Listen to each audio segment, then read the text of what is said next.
Susan Cahya, saya dari kelas 12 IPA. Saya akan mempresentasikan proyek PPKN yang berjudul Hak Asasi Manusia. Hak asasi manusia atau HAM. Apa itu HAM? Hak asasi manusia adalah hak-hak dasar yang dimiliki oleh manusia sesuai dengan kodratnya. Hak asasi manusia meliputi hak hidup, hak kemerdekaan atau kebebasan, hak milik, dan hak-hak dasar yang melekat pada diri pribadi manusia dan tidak dapat diganggu-gugat oleh orang lain. Hak asasi manusia hakikatnya semata-mata bukan dari manusia sendiri, tapi dari Tuhan Yang Maha Esa. Sebagaimana tercantum dalam pembukaan hak asasi manusia menurut ketetapan MPR nomor X7 MPR 1988 bahwa hak asasi manusia adalah hak-hak dasar yang melekat pada diri manusia secara kodrat, universal, dan abadi sebagai anugerah dari Tuhan Yang Maha Esa. Secara umum, hak asasi manusia adalah hak yang dimiliki manusia tanpa perbedaan bangsa, ras, agama, atau kelamin yang telah diperoleh dan dibawa bersamaan dengan kelahiran atau kehadirannya di dalam kehidupan masyarakat.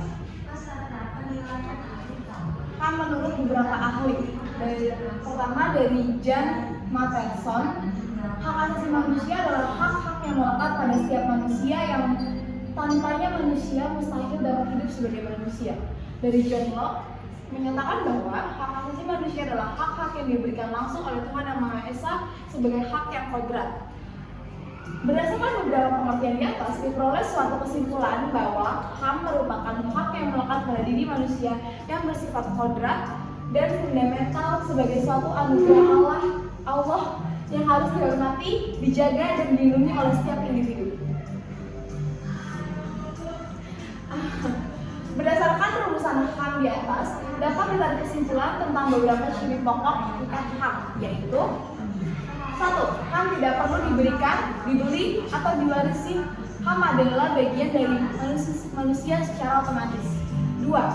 HAM berlaku untuk semua orang tanpa memandang jenis kelamin, ras, agama, etnis, pandangan politik, atau asal-usul sosial dan bangsa. 3. HAM tidak bisa dilanggar. Tidak seorang pun mempunyai hak untuk membatasi atau melanggar hak orang lain. Sejarah perkembangan HAM. Dengan adanya Perang Dunia mengakibatkan hak-hak asasi manusia tertindas. Oleh karena itu, muncullah Deklarasi Hak Asasi Manusia Universal yang dideklarasikan pada tanggal 10 Desember 1948. Naskah-naskah tersebut adalah sebagai berikut. 1. Magna Carta atau Piagam Agung 1215, yaitu suatu dokumen yang mencatat beberapa hak yang diberikan oleh Raja John dari Inggris kepada beberapa bangsawan bawahannya atas tuntutan mereka. Naskah ini yang sekaligus membatasi kekuasaan Raja John. 2. Bill of Rights atau Undang-Undang tahun 1689, yaitu suatu undang-undang yang diterima oleh Parlemen Inggris sesudah berhasil dalam tahun sebelumnya mengadakan perlawanan terhadap Raja James II dalam suatu revolusi hak berdarah yang dikenal dengan istilah The Glorious Revolution of 1688.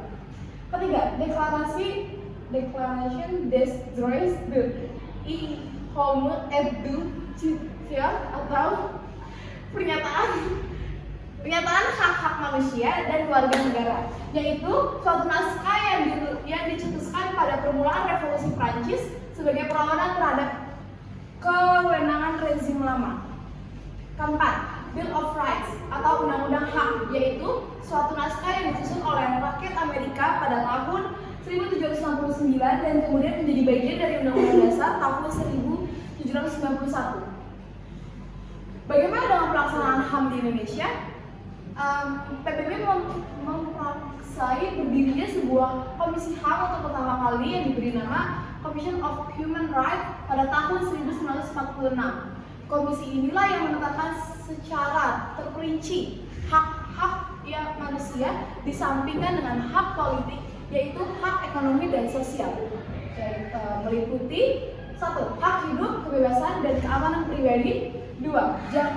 Larangan perbudakan. 3. Larangan penganiayaan. 4. Larangan penangkapan, penahanan, atau pengasingan sewenang-wenang. 5. Hak atas pemeriksaan pengadilan yang jujur. 6. Hak atas kebebasan bergerak. 7. Hak atas harta dan benda. 8. Hak atas kebebasan berpikir, menyuarakan hati nurani dan beragam. 9. Hak atas mengemukakan pendapat dan mencurahkan pikiran. 10. Hak atas kebebasan berkumpul dan berserikat. Deklarasi dunia ini juga menyebutkan beberapa hak sosial dan ekonomi yang penting. Contohnya, 1. Hak atas pekerjaan. 2. Hak atas taraf hidup yang layak termasuk makanan, pakan, perumahan, dan kesehatan. 3. Hak atas pendidikan. 4. Hak kebudayaan meliputi hak untuk turut serta dalam kehidupan kebudayaan masyarakat, ambil bagian dalam kemajuan ilmu pengetahuan, dan hak atas perlindungan kepentingan moral dan material yang timbul dari hasil karya cipta seorang dalam bidang ilmu, kesastraan, dan seni. Rule of law, pengertian, prinsip, strategi, fungsi, dan dinamika. Pengertian, rule of law adalah suatu legalisme hukum yang mengandung suatu gagasan bahwa keadilan dapat dilayani dengan cara pembuatan sistem peraturan dan juga prosedur yang objektif, tidak memihak dan juga tidak personal secara otonom. Prinsip rule of law adalah prinsip hukum yang menjamin adanya supremasi hukum dalam suatu negara. Konsep ini menekankan bahwa negara harus tunduk pada hukum dan tidak boleh berkuasa di luar batas hukum. Strategi rule of law merupakan konsep tentang common law di mana segenap lapisan masyarakat dan negara beserta seluruh kelembagaannya menjunjung tinggi supremasi hukum yang dibangun di atas prinsip keadilan dan egalitarian. Rule of law adalah rule by the law dan bukan rule by the man. Fungsi rule of law digunakan sebagai rumusan untuk mengungkapkan fakta bahwa hukum konstitusi, aturan-aturan yang di luar negeri umumnya merupakan bagian dari konstitusi, bukan merupakan sumber hukum, tetapi konsekuensi hak-hak individu sebagaimana ditentukan dan ditegakkan melalui pengadilan. Dinamika pelaksanaan rule of law mencakup proses kompleks dan berkelanjutan dalam menjaga supremasi hukum, keadilan, dan penegakan hukum yang efektif.